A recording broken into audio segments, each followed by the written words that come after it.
G'day guys, John here again, FPV Australia. Welcome back to the next episode of On the Couch. Woo, couch, this is number 2. And with me today I have the lovely Chantal.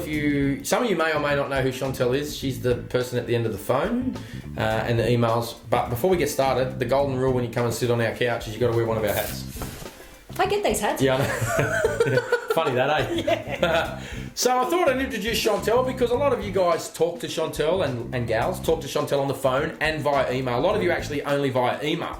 So you never get to hear the voice, never get to see the face. So we thought we'd tag her in and on the couch and have a bit of a chat about what it is you do for us here at FPV Australia. So welcome on the couch. Thank you.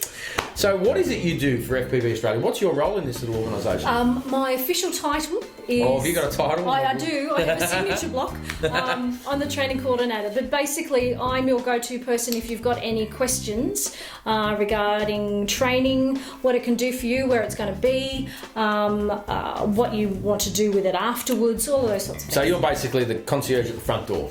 Yeah, so to speak. So if you ring up or someone rings up, you guys ring up and I want to have a chat about anything drone particular, the industry, how do I get into it, what do I do, what's sort of, you're the person they talk to, right? Yes. So what are some of the questions, what are the sort of, how does it go?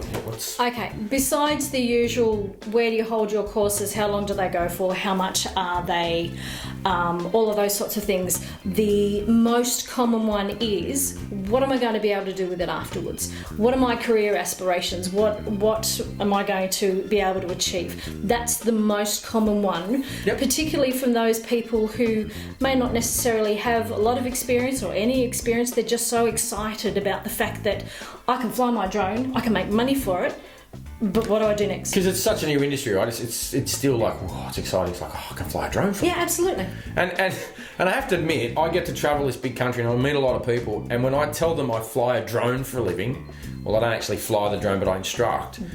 They look at me sideways like, is that a real job? Because it's still one of those things, like you actually get paid to play with drones.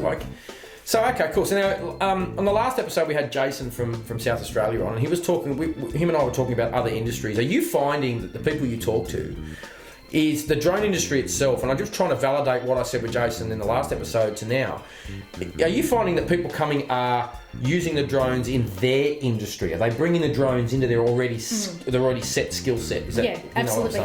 There's obviously going to be a small percentage of people who have their sights set on photography and videography. Yep. But the way that I normally sell it is consider it as a value add to something that you already do. So like you would go and get your first aid certificate or something along those lines. So a builder, for instance, who might want to get aerials of the house he's building for his future clientele. Yeah. That sort of thing. Absolutely. Right. So fit it into what you can already do. So if you're working in construction or working in agriculture or something along those lines, this is going to be a value add that you can offer to your clientele. So I want to touch on one thing. I won't talk about regulation, but back in September last year, we're in June now, but back in September of last year, they changed the rules, and they CASA allowed for the sub 2 kilo class, as we call it, the excluded category. Now, did you see a change in anything that you were doing from the day-to-day job? Like, did your people you were talking, did anything change? No, and surprisingly enough, I was expecting a little bit of a lull, but the common sentiment has been that people still want to get trained. They want to get educated, because if you consider the amount of money that people are going to outlay on their equipment, because the drone alone's expensive. This is a tool of the trade. So you want to know what you're doing with it. It's like going out there and spending $80,000 on a brand spanking new Holden Commodore, but you don't have a driver's license. Yeah. This is a great tool of the trade. Learn how to use it, and learn how to use it well. Yeah, understand what it is. So even though they can fly without the need, there's guys who want to fly. Oh, absolutely. Want to get trained. Yeah, absolutely. Yeah, cool. And as we say, knowledge is power. And look, from my point of view, I certainly haven't slowed down. I'm all over the place. I'm travelling this big brown land, and I love it. I have to admit, if you are thinking about the drone industry, it can take you places I wouldn't have dreamed when we started this little venture. I mean, mongrel gear side of things has been around a while, as you know. We've been around since 2006. But in 2014, when we launched this flight school, both you and I, we never imagined we would send me to all the corners. I've been to Kakadu and down to Tasmania and over the west. It's fantastic, and I know I'm going afar again. Where am I going to next? We have just released all of our course dates for the So yeah, if you're watching this was recorded on the 8th of June 2017. Yes. So I'm sorry if it's now September when you're watching this. Some of them you've missed. But where am I going to in next? In short, we've got Sydney in July. We have got Townsville in August. I've never been to Townsville. I know. How cool. I know, very Actually, exciting. sorry, no, I have been to Townsville, but I haven't trained in Townsville. Right, okay. Yeah, cool. And then September we're keeping very, very busy. We're going back. Am I? Going back to Perth in early September. Oh yeah. Then you're That's going all right. down to the Apple Isle. Oh, going back to Tassie. Back to Tassie because Tassie's such a fantastic Speaking of place. Tassie, next person, he probably doesn't know yet, and he'll be watching this. I've got a guy called Jared who'll be sitting on the couch. Yes. In the next episode, and Jared's in the drone industry, in a completely different industry than we've all discussed. So Yes. stay tuned for That'll that. be very interesting. Be real cool. And then to follow up our involvement in the Technology and Gadgets Expo in Melbourne. That was huge last year, and Yes. I've been told it's going to be massive It this year. will be. We're going to follow up a course in Melbourne in September. Back at Bacchus Marsh. Oh, and oh, yes. we're going to Darwin in October. Darwin rocks. I love Darwin. Darwin's I know. cool. Very cool. Yes. So you know who the boss is, right? I get the biscuits. I just do what I'm told. You're going here, you're jumping on this plane, okay, bye. Awesome. Look, thanks for coming and sitting on the couch. I guess the only question I've got for you is, and this comes up from time to time, I get asked a lot when I'm out and about, the person they speak to on the phone, are you certified to fly a drone? No. So, no. Tell me why you're not certified to fly a drone. Okay.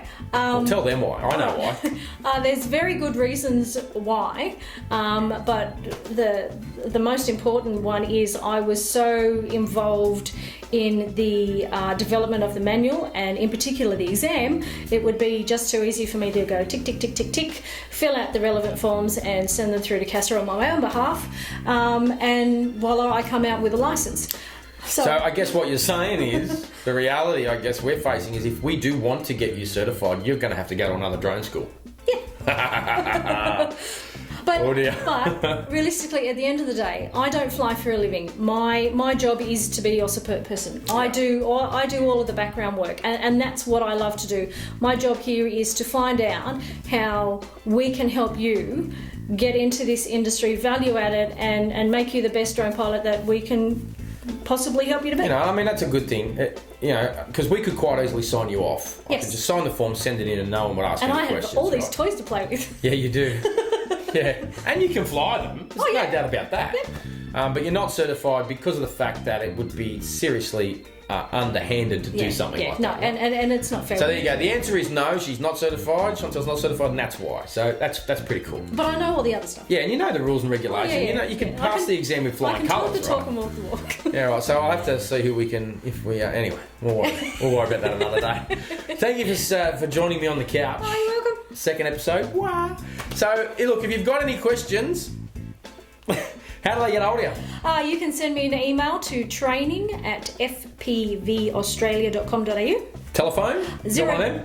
026 112 8551. We got a website? www.fpvaustralia.com.au. You know your stuff, all right. I do. So there you go. That's the lovely Chantal. If you call us or your email, chances are that's the voice at the end of the phone, unless it's me and I've been sucking on helium. In any case, it'll be her. So if you are flying a drone, I've probably had one too many of these today. It's been a big day. If you are flying a drone in the immediate future, please do so safely and responsibly. And until we meet again next time, safe skies for all. Enjoy.